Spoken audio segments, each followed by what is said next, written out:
Hi అండి, అందరూ ఎలా ఉన్నారు? బాగున్నారా? నేను బాగున్నానండి. ఇవాళ మీ ముందుకు నేను పాలకూర పప్పు చాలా చాలా బాగా వచ్చింది. నేను వెల్లుల్లిపాయ పోపు కూడా వేయకుండా చక్కగా ఎక్కువ ఇంగు పోపు వేసుకుని, చక్కగా ఎక్కువ పప్పు వేసుకుని, చక్కగా పోపు వేసుకుని చాలా చాలా బాగా వచ్చిందండి. నిజంగా నేను నెయ్యి వేసుకున్నాను. ఇలా కలుపుకుని తినాలి. సూపర్ ఉప్పర్ ఉప్పర్ ఉంటుంది. ఎంత బాగుందంటే పాలకూర పప్పు, నిజంగా చెప్తున్నాను. పిల్లలైతే అసలు వదిలిపెట్టరు. మళ్ళీ మళ్ళీ కావాలంటారు. 2 సార్లు ఇదే తినేస్తారు.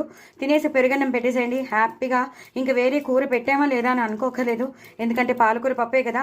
అలాగే పప్పులో ప్రోటీన్ ఉంటుంది, పాలకూరలో యాంటీ ఆక్సిడెంట్స్, విటమిన్ ఏ అన్నీ ఉంటాయి కాబట్టి సో పాలకూర పప్పు 2 సార్లు తింటే నో ప్రాబ్లం. చక్కగా పిల్లలు కావాలంటే పెట్టేసేయండి. ఎక్కువ నెయ్యి వేసి పెట్టండి, హ్యాపీగా తినేస్తారు.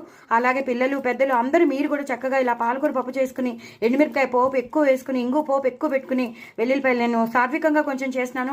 సో సాత్వికంగా చేసినప్పుడు నేను ఇలాగా వెల్లుల్లిపాయలు ఉల్లిపాయలు వేయట్లేదు. సో అలా చేసినప్పుడు మాత్రం చక్కగా ఇంగు పోపు ఎక్కువ పెట్టుకుని ఇలా వడియాలు నంచుకుని, పాపం పిల్లలకి అప్పడాలు కానీ వడియాలు కానీ మీ ఇంట్లో ఏముంటే అవి చక్కగా నంచి పెట్టేసేయండి. చాలా చాలా టేస్టీగా ఉండే పాలకూర పప్పు.